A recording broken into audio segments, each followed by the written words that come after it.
Hey everyone, Kubaji here. I'm coming to you with a no-frills guide to get you up to speed quickly and confidently in Dyson Sphere program. This is going to move fast, so Hold on to your butts. sorters need at least a square of space between endpoints if not loading or unloading from a belt. You can load from belts into production buildings from up to 3 tiles away. Sorter speed is based on distance traveled as well as quality, so a basic yellow sorter pulling from a belt 3 tiles away is quite slow. You can see the item per second from the belt in the tooltip before you place it on the map.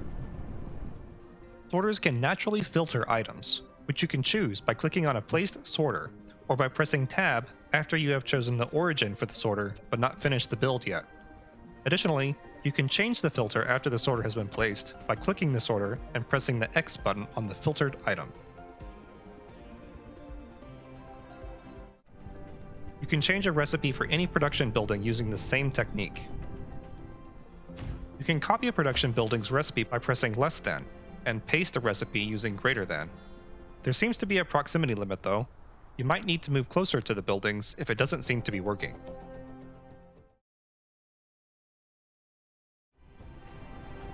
Belts are not double-sided. There are no undergrounds. However, you can build belts in mid-air. Supports are a non-factor, only the location of the belt itself matters.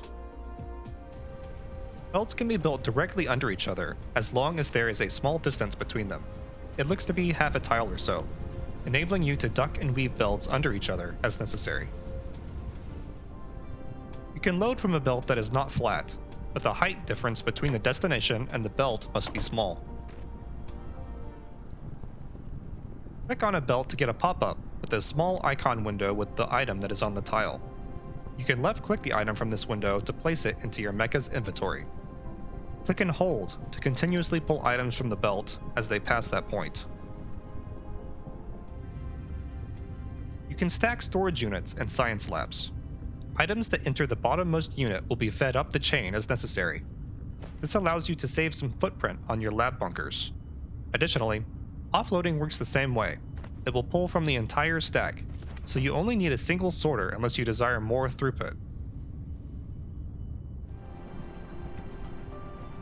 You can combine belts in the 4 cardinal directions so long as at least one of the belt paths takes the items away, even if the graphic looks a little confusing.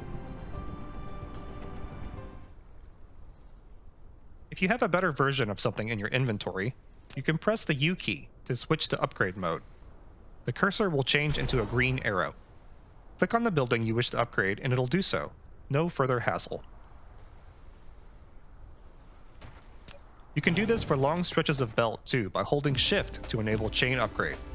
The entire belt will show green arrows, indicating which tiles will be upgraded. You can also hold Shift when deconstructing to chain dismantle as well. Logistics and production facilities place their items directly onto a belt, no sorter required. With the belt tool active, click directly on a building to begin belt placement. It will show possible exits for the belt with a pop-out white tile.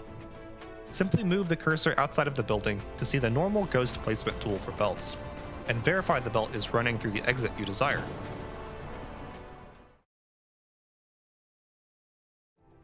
You are going to want to automate creation of each production building that you acquire in the first half of the primary tech tree. Don't be like me and think you can just handcraft them as needed. You don't even need to output to a storage unit necessarily. The basic replicator will keep a stock of at least 10 completed units, so you can just drive by and pick up replacements as needed. You aren't going to use a main bus for very long, if you are accustomed to that strategy. Dyson Sphere program is very modularly oriented by nature. Embrace it. Don't neglect the mecha upgrade side of the technology tree. Some extra speed and construction drones will make your life easier, not to mention an upgrade or two for your power reserves. They are worth the science investment. Your labs both produce your science and burn it for research, but a single lab can only do one of these things. I recommend separating your production and research facilities slightly, as you will need to account for up to 6 different science cube inputs into your labs. A lot of things can be burned for energy, either in your mecha or in a thermal power plant. This is especially useful early on when you get oil running, as you'll likely have an abundance of hydrogen. You can store it in tanks or burn it to keep the production flowing. Everything that qualifies as fuel will have an energy rating in the tooltip when you mouse over it, telling you exactly how much energy you can expect from consumption. Items receive bonuses or penalties when burned in your mecha. Look for the percentage listed in the tooltip as well. When you start traveling the stars, you're going to want the efficiency of the power cells, so make sure you keep a small stock of them as well.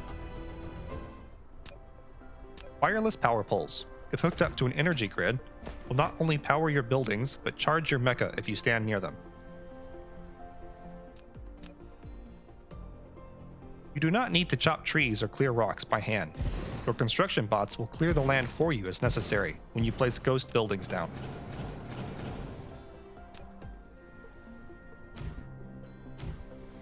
I highly recommend keeping a small stock of foundation in your inventory, especially when you are building on a planet with water.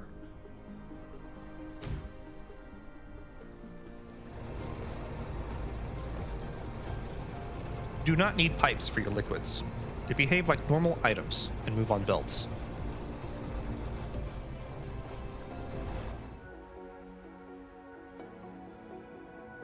That's it for me today. Keep on building.